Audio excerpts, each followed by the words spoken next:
Más allá de la noticia, Notimundo Estelar en FM Mundo, con María del Carmen Álvarez.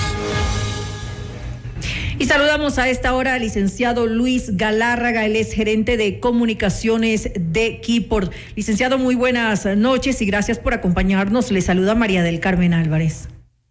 Muy buenas noches, muchas gracias por el espacio.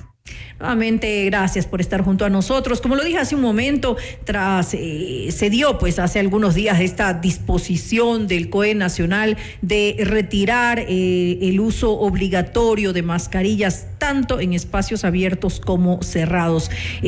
Por lo tanto, esto tampoco será pues ya un requerimiento en los aeropuertos. Pero ¿cuál va a ser el protocolo sanitario, si es que va a haber alguno con relación al COVID, que de hecho no ha dejado de estar presente no solamente aquí en nuestro país, sino en el mundo entero, licenciado?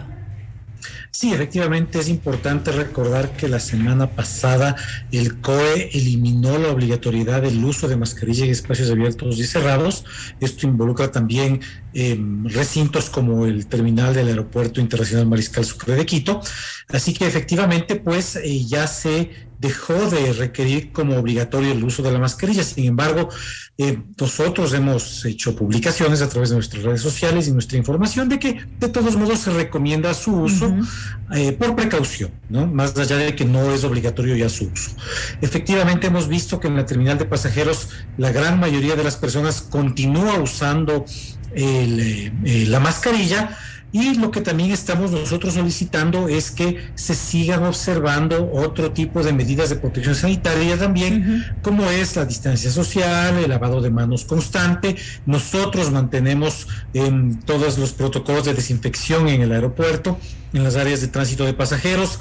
Mantenemos los dispensadores de desinfectante también en todas las áreas de la terminal de pasajeros, porque estamos conscientes que efectivamente no ha pasado la pandemia ni mucho menos. Si bien es cierto la situación sanitaria es muchísimo más segura de lo que era hace pocos meses nada más, a inicios de año, estamos también por supuesto conscientes de que no ha pasado y que todavía hay que mantener y es recomendable mantener ciertas medidas de precaución. Usted hablaba hace un momento justamente de una de las medidas que es el distanciamiento social, y mi pregunta es acerca de esas divisiones que estaban pues con anterioridad en los asientos, saltando uno para que de alguna manera pues hubiera este espacio, este distanciamiento social entre las personas. ¿Eso se va a mantener entonces en el aeropuerto? Directamente no, porque también recordemos que existe ya una autorización del 100% de los aforos en la terminal de pasajeros del aeropuerto, en áreas públicas y en salas de embarque. Cuando nosotros hablamos sobre todo de salas de embarque, estamos hablando de que allí prácticamente acceden personas que tienen certificados de vacunación y además pruebas PCR, porque es lo que todavía se está solicitando en la mayoría de los países a los que uno viaja. Por este motivo, pues, y en cumplimiento también del 100% de los aforos, ya no se tiene esa restricción, pero sí sobre todo en áreas de fila, donde pues obviamente sí podemos mantener esa observancia de cierta distancia entre la persona que está delante mío, la persona que está detrás respecto a mí, etcétera.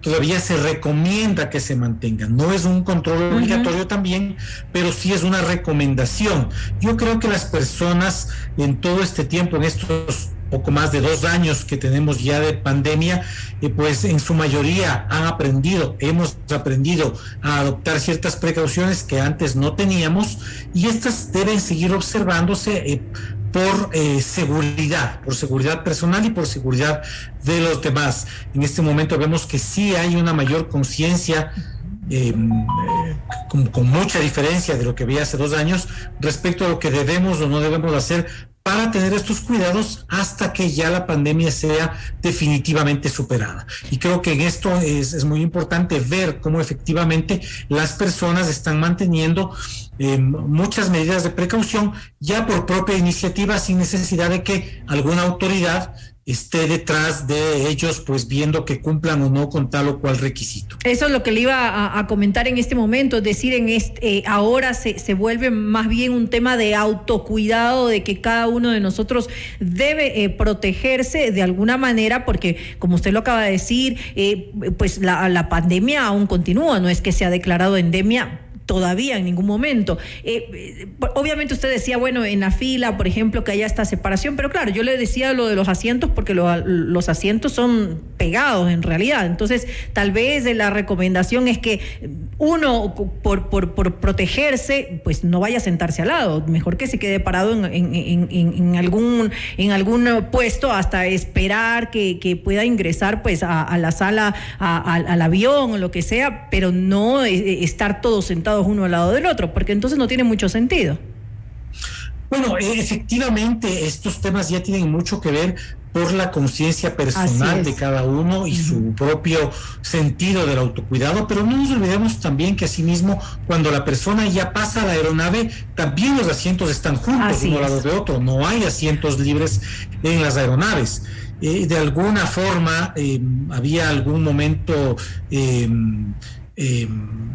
más que recomendaciones, digamos, criterios de personas que decían, bueno, ¿por qué me obligan a estar separado en la sala de embarque si voy a estar junto a otras personas en un espacio más cerrado como es un avión? Más allá de que, como sabemos todos, el avión tiene sus propios mecanismos de seguridad respecto a los sistemas de filtrado de aire. Eso había sido justificado. Existen todos estos criterios que son variados. Sin embargo, la recomendación sanitaria que ya se hace desde el COE y desde médicos expertos, profesionales expertos, epidemiólogos, es que ya el nivel de riesgo es muy bajo. Por eso es que posiblemente sí podamos seguir sentados uno junto a otro, pero obviamente cuidándonos si queremos estar con mascarilla y queremos tener más cuidado, pues haciendo el uso adecuado de la mascarilla. Recordemos incluso, y esto se dijo también hace ya al inicio de la pandemia, hace 2 años, que hay países en los que había ciertas costumbres de uso de mascarilla cuando tenían cierta afección de carácter gripal. Por ejemplo, más típico de esto era Japón, donde uno podía ver personas en la calle con mascarilla porque tenían algún tipo de afección gripal y simplemente querían proteger a los demás para evitar contagios. Este tipo de costumbres más bien de carácter sanitario, que son buenas costumbres, pues es lo que posiblemente tengamos que adoptar en el futuro también para evitar contagiar a otros cuando tengamos cualquier otro tipo de afección, no solamente relacionada al COVID, y de manera similar también para protegernos cuando pues creamos que hay una situación en la que no nos sintamos seguros. Es un tema muy de decisión personal y ahora yo creo que las autoridades han hecho su papel con la gran campaña de vacunación, todo este esfuerzo que ha hecho a nivel de Estado para vacunar, en la que el aeropuerto ha sido parte integrante de estos esfuerzos, no solamente al ser la puerta de entrada de vacunas, sino también al tener su propia campaña de vacunación para empleados aeroportuarios y sus familias, como se tuvo a mediados del año pasado, pues ha dado sus frutos y ahora pues también es momento de que las personas seamos también responsables de nuestro propio cuidado. Ahora, licenciado Galárraga, los requisitos para ingresar al país siguen siendo los mismos, eso no ha variado. Efectivamente, recordemos que también el día de ayer ya hubo una nueva disposición del COE señalando que ya no se necesita obligatoriamente presentar el certificado carnet de vacunación para ingresar a la terminal aeroportuaria. Estamos hablando de pasajeros o estamos hablando de acompañantes o familiares. Ya no deben presentar carnet de vacunación, eso también es importante señalar, pero lo que usted señala es muy, muy, muy importante. Los requisitos para ingresar al Ecuador por vía aérea o para viajar a Galápagos se mantienen. Estos son, sobre todo, la presentación de la prueba PCR o carnet de vacunación. La PCR debe tener máximo 72 horas previas al ingreso al país de validez, mientras que el certificado de vacunación debe constar que la persona ya se ha colocado las 2 dosis de la vacuna o el esquema completo de la vacuna y que ya han pasado 14 días. Esto es para ingresar al Ecuador o para viajar a Galápagos. No nos olvidemos que también para ingresar al país se debe llenar el correspondiente formulario de declaración de salud del viajero, que pueden recibirlo en las aerolíneas al momento del viaje o pueden descargárselo directamente de los sitios web del Ministerio de Salud Pública. Eso es importante que se tome en cuenta por parte de los ciudadanos, porque si cualquiera de nosotros, digamos aquí en la ciudad de Quito, va a viajar hacia Galápagos, pues también deben ser tomados en cuenta estos requisitos que definitivamente siguen siendo los mismos. Correcto, estos requisitos no se han derogado de ninguna forma, siguen siendo los mismos, es importante seguirlos observando. Estamos obviamente nosotros siempre en contacto con el COE nacional, con el COE metropolitano de Quito, a la espera de nuevas disposiciones para poderlas implementar y por supuesto, como también nuestra obligación, comunicarlas al público.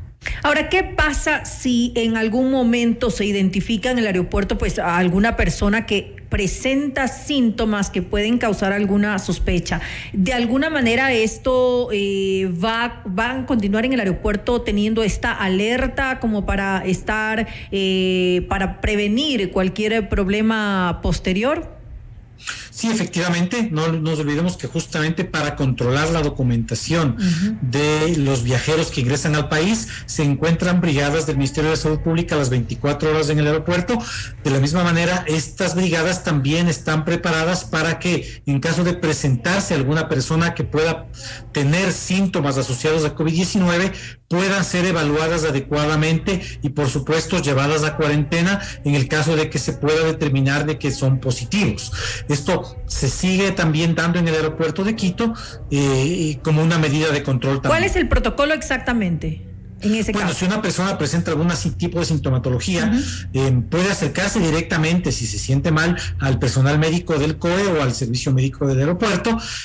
Si es que también alguien detecta que alguna persona está teniendo tos y tiene algún síntoma, presenta algún síntoma, puede inmediatamente señalar este hecho a las autoridades o a los responsables del Ministerio de Salud Pública para que inmediatamente tomen contacto con la persona, le puedan hacer una evaluación rápida, puedan determinar si necesita o no realizarse algún tipo de prueba, ya sea de antígeno o PCR. Si es que es así, se le referirá a los laboratorios respectivos para que se pueda hacer la prueba, o si el ministerio considera que puede ser una prueba rápida en el sitio, una prueba de antígeno, pues la puede hacer y de inmediato, dependiendo del resultado, esta persona pasará o no a cuarentena. Esto en la terminal, ya sea en la parte, en el área internacional o nacional también, en cualquiera de las dos. Así es, en cualquiera de las áreas del aeropuerto. Perfecto, a tomar en cuenta pues todo esto, las recomendaciones que se dan pues para los ciudadanos en cuanto al uso de las mascarillas y también a ciertas medidas de seguridad que ahora nos corresponde a nosotros tomar en cuenta para pues prevenir cualquier contagio que pueda darse, porque el COVID sigue siendo una realidad, y también pues a cómo son las reglas en estos momentos en el aeropuerto en Quito. Le quiero agradecer pues al licenciado Luis Galárraga, gerente de comunicaciones de Quipor, por habernos acompañado en este espacio. Muchísimas gracias, buenas noches. Muy buenas noches.